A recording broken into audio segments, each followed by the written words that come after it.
home of the Colorado Sports Hall of Fame. Beautiful facility, and we will take you for a tour, and you'll learn more about this great museum in downtown Denver. The great Jack Dempsey, a Colorado native, here at the Colorado Sports Hall of Fame, and I'm Blake Olson. Hello again. Over the next 30 minutes, we're going to celebrate this great facility and the Hall of Fame, Colorado Sports Hall of Fame, with the president and CEO of the Colorado Sports Hall, Tom Lawrence, and the great Irv Brown, a Hall of Fame member, and from, I guess we can say, ESPN Radio 1600 now as well, right? If you want to. Absolutely. Tom, good to see you. I mean, it just keeps on getting better and better in here. It does. We've, it's been around since 1964, but the museum has just been around since 2001 when the stadium opened, and we've doubled the size. We're getting over 25,000 people a year through here to see the museum and get tours of Invesco Field, and it's just great. It's an honor to be a part of this, and I look at it as we're an organization that's handling a public trust. Mm-hmm. So absolutely. And Irv, you're a member, of course, and part of the selection committee. This is important to you, isn't it, personally?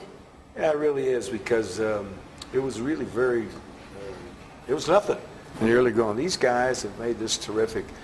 We must get, 200-300 nominations a year, and everybody's qualified. That's what people don't understand. I haven't read one that wasn't qualified. We've got a lot of very capable people here. It's right time, right place. I'm really pleased with what they've done, how this has come along, all the people who come through it, and all the people who are interested in this state. Well, speaking of individuals, every great venture and every great project has to have those special people who make it work and take the vision and make it reality. And right now, we're going to show you how the Colorado Sports Hall of Fame got started. 1960 was a very important year in Colorado sports history. The Denver Broncos became a member of the American Football League, and the idea of the Colorado Sports Hall of Fame was conceived. In 1964, University of Colorado great Byron White was now an attorney with his own law firm. Fittingly, that's where incorporation for the hall formally took place. Who better to get the ball rolling than Whizzer White, a future member of the hall. The first class was inducted a year later with members of both print and electronic media from around the state establishing procedures and criterion for induction into the Sports Hall of Fame. After nearly 35 years honoring Colorado sports legends, the idea of a permanent location was gaining ground in 1998 when the Metropolitan Football Stadium District approached the Hall of Fame about the idea of an actual bricks and mortar museum inside what is now Invesco Field at Mile High. The hall built the necessary community relationships and utilized graduate students from the University of Denver, the University of Colorado Boulder, and CU Denver to develop what we see now in the museum. The Colorado Sports Hall of Fame Museum opened August of 2001, thanks to generous financial support, both in terms of capital and in-kind contributions. The hall strives to preserve the legendary stories that make sports an important part of our social fabric. The Colorado Sports Hall of Fame is located at Gate 1 on the west side of Invesco Field at Mile High. From the world-famous to little-known athletes in sports ranging from football to fencing, these individuals have demonstrated sportsmanship, leadership, courage, sacrifice, endurance, and power. The museum will take you through a journey of Colorado sports history. And some of the notable names in the Colorado Sports Hall of Fame, of course, Byron, Whizzer White, John Elway, Jack Dempsey, the boxer, Peggy Fleming, figure skater, David Thompson. Everyone's notable, though, here in the hall. I mean, you go through, you look at these names, you look at someone, and you say, oh, you know what, I forgot about him. But you cannot have a Sports Hall of Fame without the great John Elway in the hall, and you have plenty of information and great memorabilia from John Elway. we do. We have a biography panel on him. We have a signed jersey and a football, and John Elway is sports in Colorado, period. Mm-hmm. He's the face of the Denver Broncos. He's the face of sports, and he's probably the most recognizable figure in the Sports Hall of Fame. Well, and what he has done too, just in the business side, I remember his dad never made any money at all. You know, John has just done a fantastic job, but he's been great for this city. He really has, whether it be the car dealership or with the restaurants, and he was just a great quarterback. He's a good baseball player too. Now, what a lot of people don't understand, though, I think he adopted Colorado, and he feels like a Coloradan. Now, that's what I like about it, him being here in the Hall of Fame. He's not a guy that played and left.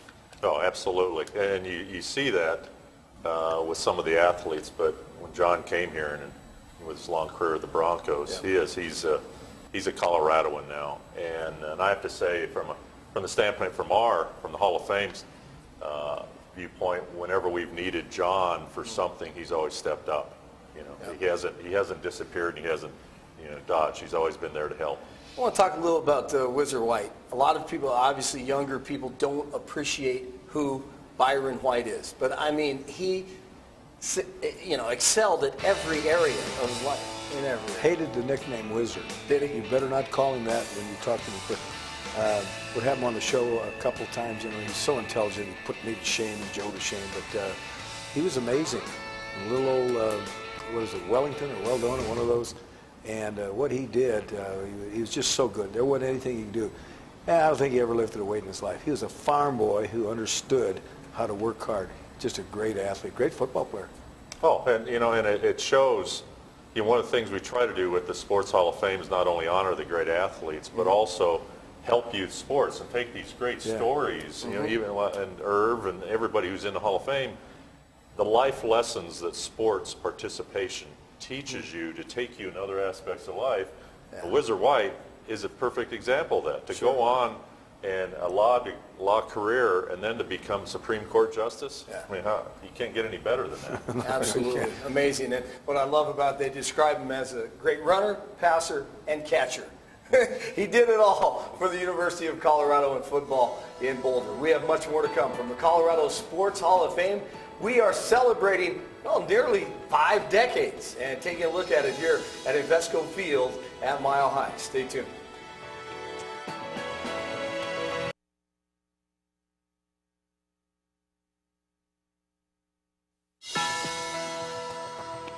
Just inside Gate 1 at Invesco Field at Mile High is the Colorado Sports Hall of Fame, and we are celebrating that today in this special. Hello again. I'm Blake Olson along with Tom Lawrence and Irv Brown here in the Colorado Sports Hall of Fame.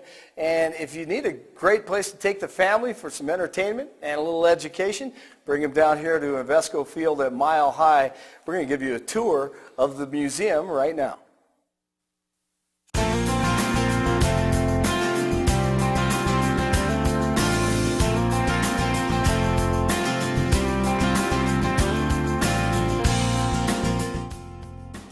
Hi, I'm Tom Lawrence, the President and CEO of the Colorado Sports Hall of Fame, and welcome to our museum at Invesco Field at Mile High. The Colorado Sports Hall of Fame was started in 1964 by Byron Whizzer White and Roger Doherty. When you enter the museum, one of the first things you see are the plaques for each induction class since 1965.